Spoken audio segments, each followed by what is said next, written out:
Wes, I think when we returned from Chicago a few weeks ago, we had a pretty good idea we might be going back there. And sure enough, Packers-Bears in the wild card playoffs. Time for final thoughts.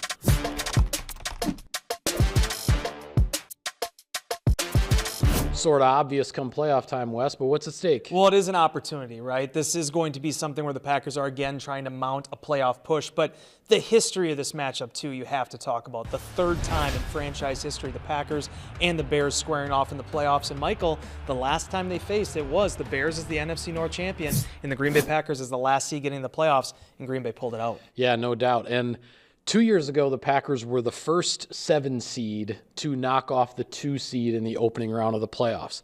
They have a chance to be the second because nobody else has done it. And 2 years ago, it earned the Packers a trip to the West Coast to face San Francisco. This would be a trip to the West Coast to face Seattle because they're the number 1 seed. So the Packers know where they're going. Just go win the game. Who's your guy and why, Wes? I'm going with Josh Jacobs in this one, Mike, and for so many reasons, right? The biggest one is the fact that he is finally healthy. He's off the injury report. The knee injury, the thigh injury, the ankle are all behind him. The Packers were very safe with him in that final stretch, making sure he'd be ready for this moment.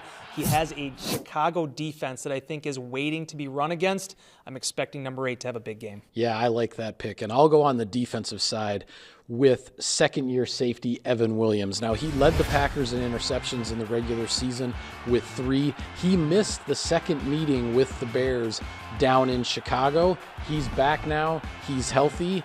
And Caleb Williams hasn't had an interception against the Packers this season in the first 2 games. I think Evan Williams is going to get him Saturday night. Wes, I don't mean to sound like a broken record, but I'm going to say it again. The Packers win this game if they protect the ball and finish drives. I've talked about that with a lot of games this year, but you just look back at the meeting in Chicago 3 weeks ago. The Packers were 0 for 5 in the red zone. They turned the ball over inside the 5-yard line. They gave away another possession on the onside kick. Protect the ball, don't give away possessions, and finish the drives that you get against that Bears defense, and I think the Packers are victorious. Yeah, and a guy who's going to have a big hand in that is Jordan Love. And this will be his first game back since he did go out of that game against Chicago last month.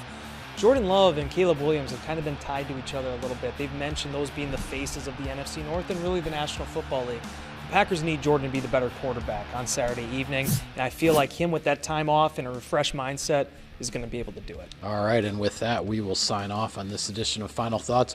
Be sure to follow all of our coverage of Saturday night's NFC wildcard playoff game from Soldier Field. We'll have it for you on Packers.com and all of your social media channels. Thanks for watching, everybody. Enjoy the ballgame.